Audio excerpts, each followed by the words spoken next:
Our next story is about Europe and a country with one foot in the door, Turkey. Turkey shares a tense relationship with Europe, specifically with the European Union. For decades, Turkey has wanted to become an EU member. It became a candidate all the way back in 1999. Membership negotiations began in the year 2005, almost 20 years ago, but the negotiations were frozen in 2016, and in 2019, the EU voted to suspend Turkey's accession talks. It was a major blow to Ankara's European ambitions, and there's been bad blood ever since. But yesterday, a thaw seemed to have taken place. Turkey's foreign minister went to an EU meeting yesterday after 5 long years. It signals a rapprochement, a cooling of tensions. But does this mean that Turkey is any closer to joining the EU? Our next report has the details. Turkey and the EU, their relationship often sounds like a bad love story. A will they or won't they situation where everyone seems uncomfortable. It began in 1999. That's when Turkey was made an EU candidate. It's the first step in becoming a member.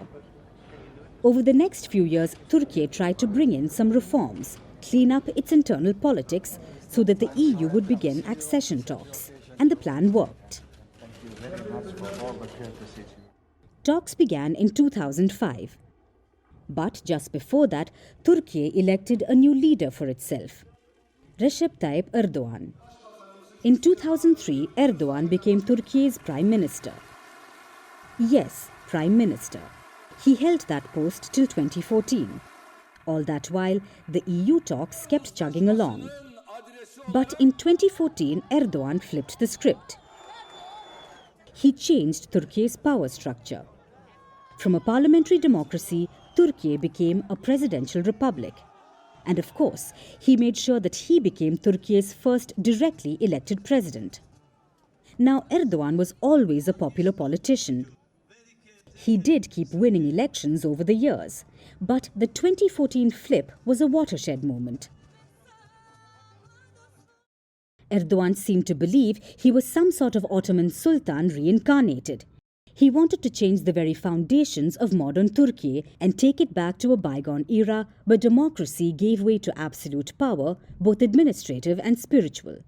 But on his quest to become a modern-day Ottoman caliph, Erdogan alienated the EU, and things came to a head in 2016.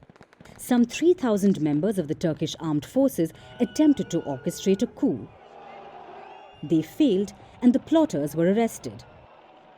Erdogan saw the failed coup as an opportunity, a chance to purge his political opponents. That's exactly what he did. About 150,000 people were detained after the coup. Tens of thousands were arrested on terrorism charges. And that was the last straw for the EU. Turkey's EU accession talks were paused. 3 years later, in 2019, the European Parliament suspended negotiations. It's been 5 years since that happened, and these years have been hard on Erdogan. He's been struggling to curb inflation, which has hovered around the 70% mark over the past few years. The Turkish currency, the lira, lies in tatters. Its value has fallen by 80% in the last 5 years. Now, obviously, the people of Turkey were angry, and it showed in this year's elections. Erdogan's party was defeated across the country. The Turkish opposition took major cities like Istanbul and Ankara. It was a reality check for the would-be Sultan. So now, after years of being confrontational, it seems Erdogan wants to go back to the negotiating table. The EU took the first step towards reconciliation. They invited Turkey's foreign minister to an informal meet yesterday. The Turkish minister attended the meeting in Brussels and said it was in everyone's interest to revive Turkey-EU ties. While this doesn't mean that the EU will restart accession talks this instant, it's a step towards bringing Turkey back into the fold. But for that to actually happen, Erdogan will have to keep his autocratic tendencies in check.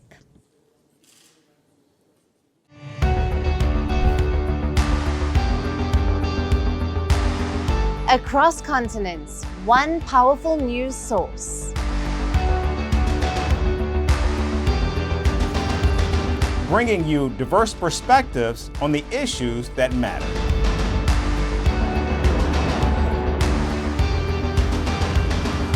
We go beyond the boundaries to give you that little extra about every sporting moment.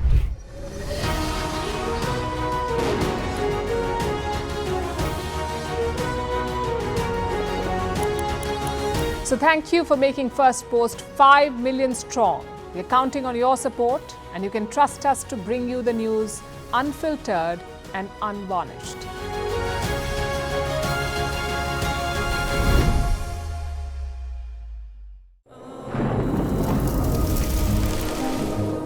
Climate change is on our doorstep.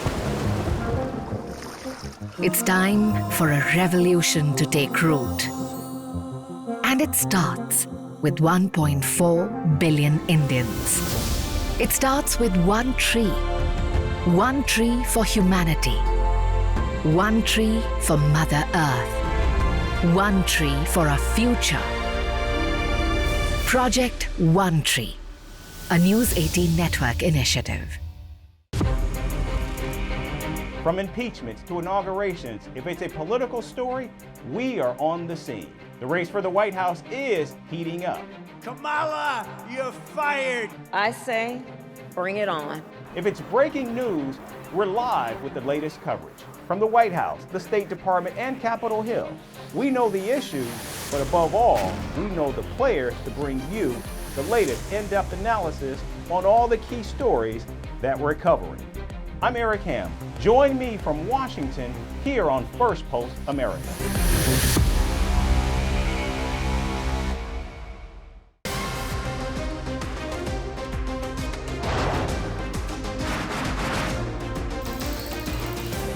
On this today, the T20 World Cup bandwagon has moved across to the West Indies. What can we expect